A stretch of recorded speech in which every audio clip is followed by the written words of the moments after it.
Discours de Lydie Loyer, militante FO retraitée de la Sécurité sociale, au congrès de l'Union départementale Force ouvrière du Morbihan, le 13 juin 2023 à Lorient. C'est dans la clandestinité, au Péreux en 1936, que la CGT se réunifie, confédérée de la CGT et unitaire CGTU. Dans ce contexte, Georges Buisson, secrétaire confédéral de la CGT, est chargé d'élaborer un plan de sécurité sociale. À la fin 1943, il soumet à l'Assemblée constitutive d'Alger, siège de celle-ci, un plan complet de sécurité sociale prévoyant la couverture par un système unique de l'ensemble des risques maladie, accidents du travail, maladies professionnelles, maternité, invalidité et vieillesse, mais aussi chômage. La gratuité complète des soins et une gestion intégrale par les assurés. Cependant, l'Assemblée ne suivra pas intégralement ce plan. Ce projet se heurte à l'opposition de la Mutualité française, de la CFTC, de l'Église catholique et du patronat, des artisans et commerçants. Le programme d'action du Conseil national de la résistance est adopté le 15 mars 1944 et prévoit un plan complet de sécurité sociale visant à assurer à tous les citoyens des moyens d'existence dans tous les cas où ils sont incapables de se les procurer par le travail, avec gestion appartenant aux représentants des intéressés et de l'État. Il n'empêche que la situation révolutionnaire à la libération permet à la classe ouvrière d'imposer la création de la sécurité sociale assise sur le financement par des cotisations obligatoires. L'ordonnance fondatrice du 4 octobre 1945, rédigée par Pierre Laroque, est copie conforme, avec quelques restrictions, du projet d'ordonnance de juillet 1945, rédigé par Georges Buisson. Ambroise Croizat, alors ministre du Travail et de l'Emploi, a fait voter l'ordonnance, mais n'a fait que reprendre l'initiative de Alexandre Parodi, qui institua une équipe ministérielle chargée de travailler sur les mesures du CNR, dont la mise en place de la sécurité sociale. Ces restrictions sont le chômage, l'instauration du ticket modérateur de 20%, les indemnités journalières limitées à 50% pendant 12 mois, des retraites calculées sur la base de 50% du salaire antérieur et limitées à 50% du plafond, l'introduction des patrons dans les conseils d'administration à raison d'un quart. De là, sont créées les mutuelles, les retraites complémentaires, le régime d'assurance chômage en 1958. Comprenons le caractère révolutionnaire de cette grande conquête sociale. La solidarité remplace la charité et l'assistance. Les ordonnances de 1967 transforment cette caisse unique en 3 caisses distinctes. La CNAM, Caisse nationale d'assurance maladie des travailleurs salariés. La CNATF, Caisse nationale d'assurance vieillesse des travailleurs salariés. La CNAF, Caisse nationale d'allocation familiale. L'ACOSS, Agence centrale de recouvrement des organismes de sécurité sociale, assure le financement. C'est à la fois l'étatisation et l'éclatement de la sécurité sociale. En 1994, la ministre Simone Veil crée la branche des risques professionnels. Par ailleurs, la majorité syndicale dans les conseils d'administration disparaît au profit d'une parité assurée, employeur. Mais qu'en est-il aujourd'hui, 80 ans après ? Notre système de protection sociale est plus que menacé.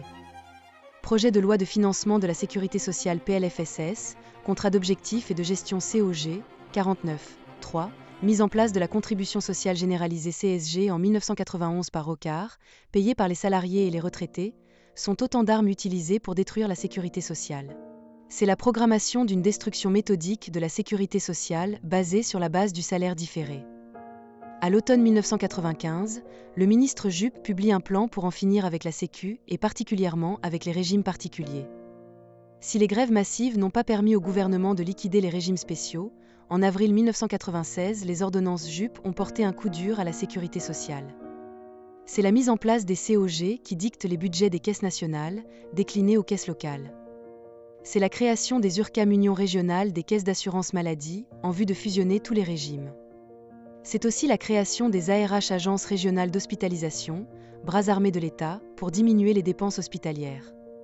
En 2004, les administrateurs sont devenus des conseillers, ils ne gèrent plus, ils donnent leur avis. Cette même année, Doust, Blasi crée le médecin traitant, instaure le parcours de soins et impose les franchises de 1 € sur l'ensemble des soins médicaux. En 2009, la loi HPST Hôpital Patient Santé Territoire de Madame Bachelot s'attaque au budget des hôpitaux et accentue le pouvoir de l'État dans la sécurité sociale. Les ARS, Agences régionales de santé, remplacent les ARH et imposent les restrictions budgétaires dans toutes les régions.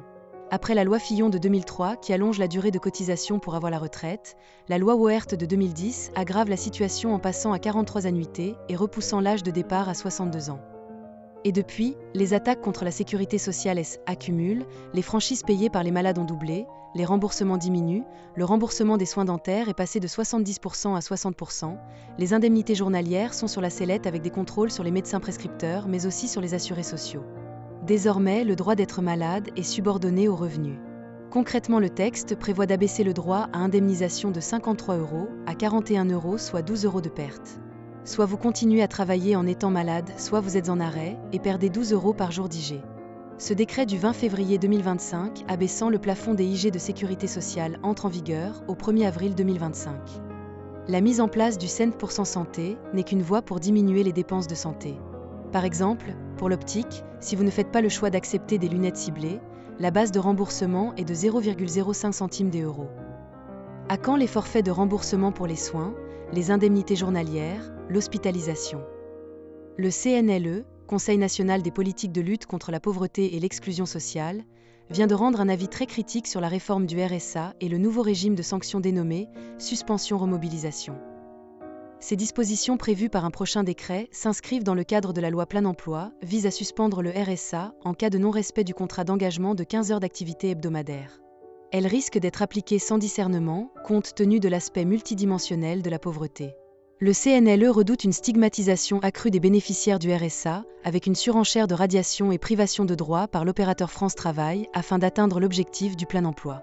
Comme dans l'avis de la CNCDH, Commission nationale consultative des droits de l'homme, le CNLE dénonce le caractère disproportionné de ces sanctions qui contreviennent à la fois aux dispositions figurant dans le préambule de la Constitution du 27 octobre 1946 et celle de l'article 1 de la Charte sociale européenne prévoyant des moyens convenables d'existence pour les personnes se trouvant dans l'incapacité de travailler et le droit à une insertion sociale et professionnelle librement.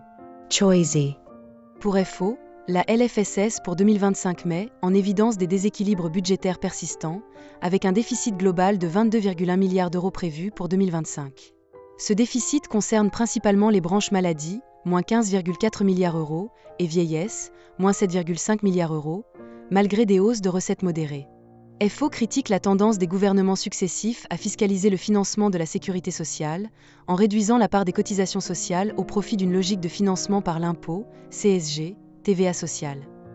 Dans les caisses d'allocation familiale, la solidarité à la source lancée par Madame Catherine Vautrin, ministre du Travail, de la Santé, de la Solidarité et de la Famille, est une véritable attaque contre les familles et engendre des baisses considérables des droits, mais aussi ce seront 20 000 postes d'agents CAF supprimés, tout cela au nom d'une pseudo-solidarité à la source.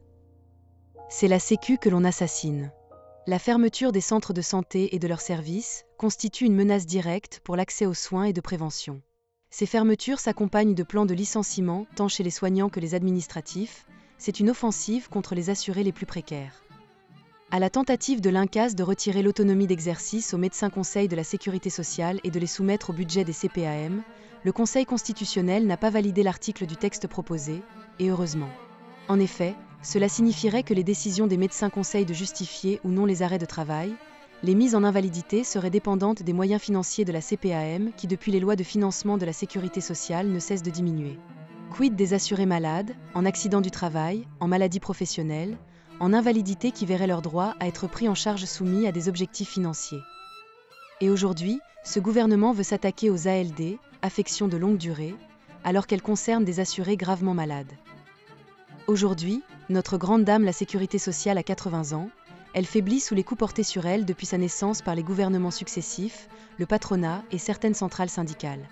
Cette vieille dame a besoin de nous pour continuer à protéger la population contre les risques de la vie. À force ouvrière, elle est notre fille, nous avons l'obligation de l'aider, de lui apporter sa canne pour poursuivre son chemin. La Sécu, elle est à nous, on s'est battu pour la gagner, on se battra pour la sauver. La Sécu mérite sa grève générale jusqu'à son rétablissement de 1945, et cela dans l'urgence, pas dans des lustres. Merci les gars.